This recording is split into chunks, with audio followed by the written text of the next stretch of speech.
exactly we need to guide properly our children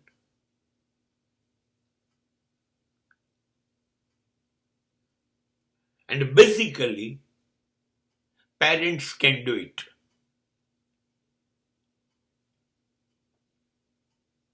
First priority to the parents, and then after educational institutions.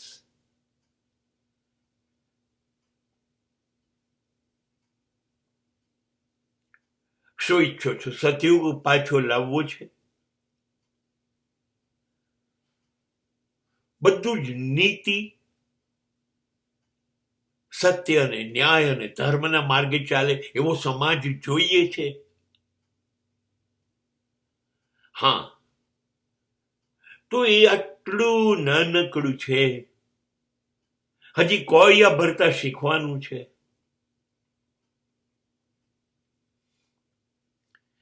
પાપા પગલી ચાલતું નથી, બધું જ આધારિત છે.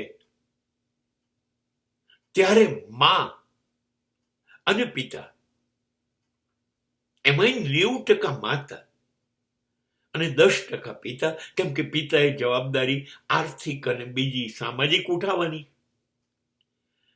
90% માતા ઈચ્છે એવું રાષ્ટ્ર બનાવી શકે.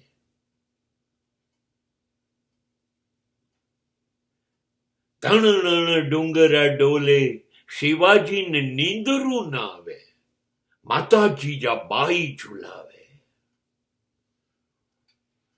ત્યારે શિવાજી થાય, ત્યારે પ્રતાપ થાય. માનું ઘડતર હોય ત્યારે ભગતસિંહ મળે. માં કે જા બેટા, હું વિધવા છું તો શું છે? 8 વર્ષના દીકરાને હિન્દુ ધર્મની સ્થાપના માટે મોકલે ને ત્યારે શંકરાચાર્ય થાય, એ માએ મોકલ્યો. માં કરી શકે, એને શીખવાડે. આ સત્ય છે, આ ન્યાય છે, આ નીતિ છે, આ ધર્મ, આ બધું માં શીખવાડે. માં નાનપણથી ડગલું ચાલે ત્યારે પહેલો કોળિયો ભરે, માં બોલતા શીખે, ત્યાંથી માં શીખવાડે. માં. અને જો આ ન શીખવાડતી હોય તો સતયુગની આશા ન રાખો, કેમ કે હવે બહાર તો આખો સમાજ આતંકવાદીઓનો છે, દાઉદનો છે, અફઝલ ગુરુનો છે, અબ્દુલ લતીફનો છે, લાદેનનો છે. સમાજ તો આ છે. બહાર પગલું મૂક્યું, સમાજ તૈયાર છે બીજા 10,000 દાઉદો એક જ વર્ષમાં તૈયાર કરવા. નહીં, એને બચાવશે માં. બહાર પગલું હવે મૂકે ને દોડે તોય એ ખોટું નહીં કરે. માએ કહ્યું છે, માએ. ત્યાર પછી જવાબદારી થાય છે સ્કૂલ. નાનકુડિયા બચ્ચાઓ સ્કૂલ પાસે 2, 2.5, 3 વર્ષે ચાલશે.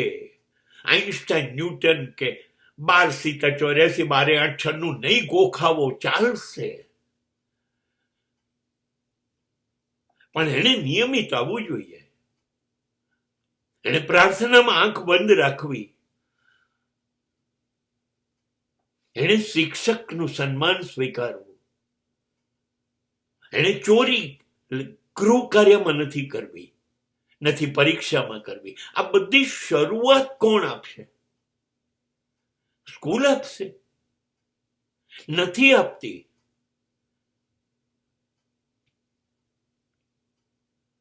રોજ સવારે તમે ફરજ બજાવી દીધી પ્રાર્થનામાં, ભારત મારો દેશ છે, બધા મારા ભાઈ બહેન છે, અને બધા જ ધોરણોની અંદર ભાઈઓ બહેનો જોડે પ્રેમ કરે છે. એ કોલેજ સુધી ચાલે છે. આ જવાબદારી ઉપાડી સ્કૂલે ના, માએ સોંપી દીધો. લો આ 2.5 વર્ષનો સ્કૂલ બાપે સોંપી દીધો. એ લોકોએ મહિને કમાવાનું છે. સ્કૂલ પાસે સમય નથી, સ્કૂલ આ કામ કરશે નહીં. ફીમાં કઈ માણસ થોડી બનાવી અપાય. આમાં તો કારકુન પટાવા બનાવાય. અમે તો કેમ કમાવું એ શીખવાડીએ કે અમે વિવેકાનંદ, શંકરાચાર્ય, ભગતસિંહ બનાવીએ. સ્કૂલ નહીં કરે, મા બાપે દોડવું છે. 2.5 વર્ષે 2 વર્ષે સ્કૂલમાં મૂકી દો છો, કોણ બદલશે? નહીં. એ શીખી ગયો, શું કરવાનું છે શીખી ગયો.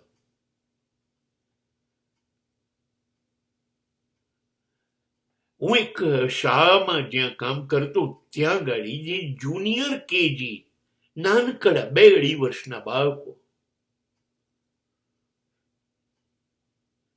મારે એમના ક્લાસ પાસે થઈને, બહુ ક્લાસ હતા, એની પાસે થઈને ગેલેરીમાં મારો પીરિયડ પૂરો થાય ત્યારે જવાનું થાય, ત્યારે એ 4-5 ક્લાસની બહેનો ભેગી બેસીને વાતો કરતી હોય. બધા છોકરાઓ 70-80 ક્યાં ગયા? 2-2.5 વર્ષના. બેન, બાથરૂમ જઈએ, પાણી પીવા જઈએ, એ 80 જણા બહાર ફરતા હતા. અત્યારથી શીખી ગયો કે આજે ભણાવે છે, મજા નથી, ચલો બહાર જતા રહીએ. કેવી રીતે? બાથરૂમ જવું છે.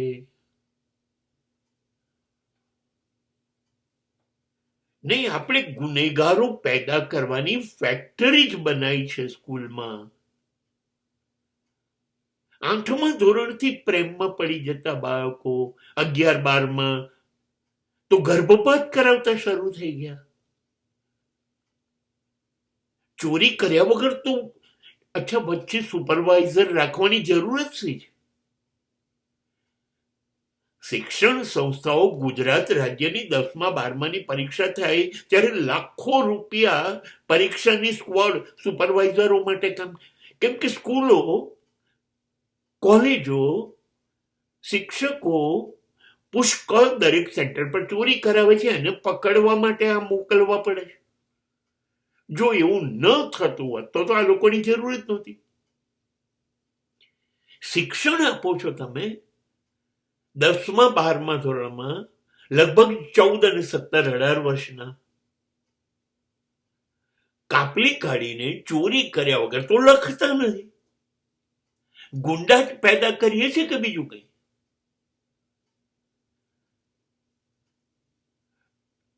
કેવી રીતે આ બન્યું?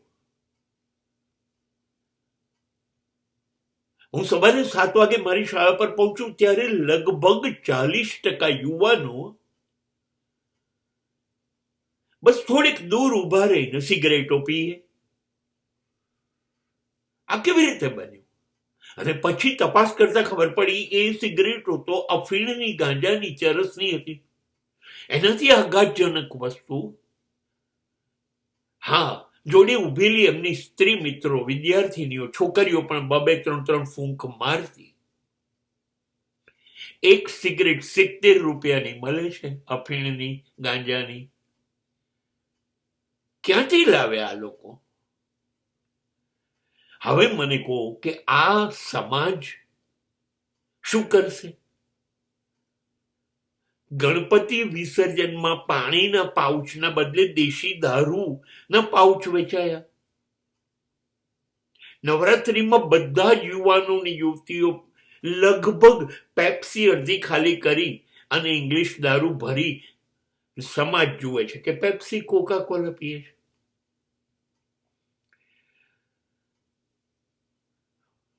મા બાપ અને શિક્ષણ સંસ્થા કરે ને તો એક પણ પોલીસની જરૂર નહીં, એક પણ કોર્ટની જરૂર નહીં.